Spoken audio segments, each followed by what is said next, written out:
कहानी शुरू होती है समुद्र मंथन से। जब देव और असुर मिलकर मंथन कर रहे थे अमृत की तलाश में, तब निकला हलाहल एक ऐसा जहर जो पूरी सृष्टि को खत्म कर सकता था। सृष्टि का विनाश अब तय था। तब सबने पुकारा महादेव को, और उन्होंने कुछ ऐसा किया जो किसी ने सोचा न था।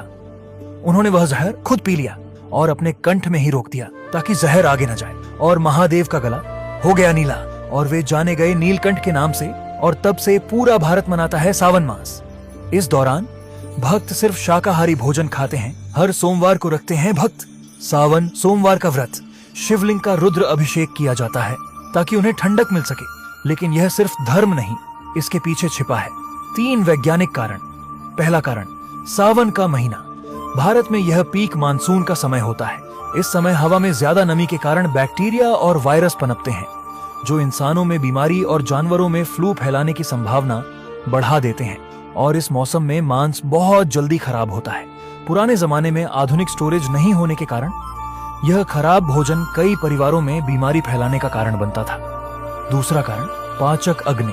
हमारे प्राचीन आयुर्वेदिक ऋतुचर्या के अनुसार वर्षा ऋतु में शरीर की पाचक अग्नि धीमी हो जाती है, यानी हमारा डाइजेस्टिव सिस्टम कमजोर हो जाता है, जिससे इंडाइजेशन का खतरा बढ़ जाता है। मांस में हैवी प्रोटीन और फैट होता है, जिसे डाइजेस्ट करना इस कमजोर पाचक अग्नि के लिए काफी मुश्किल का काम होता है। इसीलिए इस दौरान हल्का भोजन खाने और उपवास करने की सलाह दी जाती है। तीसरा कारण, धरती का प्रजनन काल। सावन का महीना वो वक्त होता है जब ज्यादातर मछलियां और पक्षी और जानवर ब्रीड करते हैं। अगर इस समय उनका शिकार किया गया तो उनकी आबादी को खतरा पहुंच सकता है, जिससे हमारा इकोलॉजिकल बैलेंस पूरी तरह बिगड़ जाएगा। और अनोखी बात यह है कि इसी प्राचीन लॉजिक पर चलते हुए आज भारत सरकार हर साल मानसून में ऑफिशियल फिशिंग बैन लगाती है, ताकि मरीन लाइफ बिना किसी रुकावट के ब्रीड कर सके। यही है श्रावण महीने का पूरा सच, इकोलॉजी, आयुर्वेद और परंपराओं का एक अनोखा संगम। सावन की परंपरा और व्रत और कुछ नहीं, बस एक जीवन शैली है जो प्रकृति और इंसानों में संतुलन बनाए रखता है। सावन के महीने की, पर क्या आप जानते हैं इसके पीछे का गहरा रहस्य? कहानी शुरू होती है समुद्र मंथन से।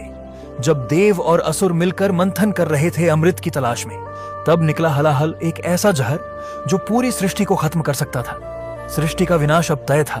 तब सबने पुकारा महादेव को, और उन्होंने कुछ ऐसा किया जो किसी ने सोचा न था। उन्होंने वह जहर खुद पी लिया और अपने कंठ में ही रोक दिया ताकि जहर आगे न जाए, और महादेव का गला हो गया नीला और वे जाने गए नीलकंठ के नाम से। और तब से पूरा भारत मनाता है सावन मास। इस दौरान भक्त सिर्फ शाकाहारी भोजन खाते हैं। हर सोमवार को रखते हैं भक्त सावन सोमवार का व्रत।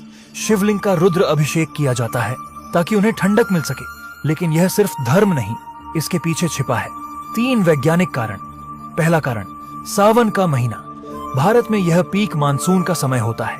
इस समय हवा में ज्यादा नमी के कारण बैक्टीरिया और वायरस पनपते हैं, जो इंसानों में बीमारी और जानवरों में फ्लू फैलाने की संभावना बढ़ा देते हैं। और इस मौसम में मांस बहुत जल्दी खराब होता है। पुराने जमाने में आधुनिक स्टोरेज नहीं होने के कारण यह खराब भोजन कई परिवारों में बीमारी फैलाने का कारण बनता था। दूसरा कारण, पाचक अग्नि। हमारे प्राचीन आयुर्वेदिक ऋतुचर्या के अनुसार वर्षा ऋतु में शरीर की पाचक अग्नि धीमी हो जाती है, यानी हमारा डाइजेस्टिव सिस्टम कमजोर हो जाता है, जिससे इंडाइजेशन का खतरा बढ़ जाता है। मांस में हैवी प्रोटीन और फैट होता है, जिसे डाइजेस्ट करना इस कमजोर पाचक अग्नि के लिए काफी मुश्किल का काम होता है। इसीलिए इस दौरान हल्का भोजन खाने और उपवास करने की सलाह दी जाती है। तीसरा कारण, धरती का प्रजनन काल। सावन का महीना वो वक्त होता है जब ज्यादातर मछलियां और पक्षी और जानवर ब्रीड करते हैं। अगर इस समय उनका शिकार किया गया तो उनकी आबादी को खतरा पहुंच सकता है, जिससे हमारा इकोलॉजिकल बैलेंस पूरी तरह बिगड़ जाएगा। और अनोखी बात यह है कि इसी प्राचीन लॉजिक पर चलते हुए आज भारत सरकार हर साल मानसून में ऑफिशियल फिशिंग बैन लगाती है, ताकि मरीन लाइफ बिना किसी रुकावट के ब्रीड कर सके। यही है श्रावण महीने का पूरा सच, इकोलॉजी, आयुर्वेद और परंपराओं का एक अनोखा संगम। सावन की परंपरा और व्रत और कुछ नहीं, बस एक जीवन शैली है जो प्रकृति और इंसानों में संतुलन बनाए रखता है।